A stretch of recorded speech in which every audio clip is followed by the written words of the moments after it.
ઉપર પાણી ફરી વળ્યા છે। નીચાણવાળા વિસ્તારોમાં પાણી ભરાઈ ગયા છે। કેટલાક વિસ્તારો તો જળબંબાકાર બની ગયા છે, બેટમાં ફેરવાઈ ગયા છે। લોકોના ઘરો સુધી પાણી પહોંચ્યા છે, તો દુકાનોમાં અને કોમ્પ્લેક્સો સુધી પાણી પહોંચ્યા છે। તેના કારણે વેપારીઓને પણ નુકસાન થયું છે।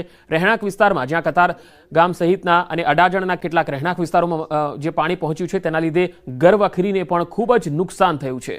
તો સુરતના આ દ્રશ્યો, સહારા દરવાજાના આ દ્રશ્યો અમે આપને બતાવી રહ્યા છે, જ્યાં રસ્તાઓ જળમગ્ન બન્યા છે। સ્થળ ત્યાં જળ એ પ્રકારની સ્થિતિ સુરતમાં જોવા મળી રહી છે। ટ્રાફિક વ્યવહાર જે છે જાણે થંભી ગયો છે અને સુરત આખું જાણે થંભી ગયું હોય એ પ્રકારે વરસાદની સ્થિતિ દેખાઈ રહી છે। અલગ અલગ વિસ્તારોમાં પાણી ભરાયેલા છે, મુખ્ય માર્ગો જળમગ્ન બન્યા છે। આ તસવીરોમાં તમે જોઈ શકો છો, લોકોના ઘરો સુધી પાણી ઘૂસ્યા છે અને કેટલાક વિસ્તારોમાં ઘૂંટણસમાં પાણી હોવાના કારણે ઘરવખરી છે એ પલળી ગઈ છે, ઘરવખરીને નુકસાન થયું છે। આ તસવીરો જુઓ।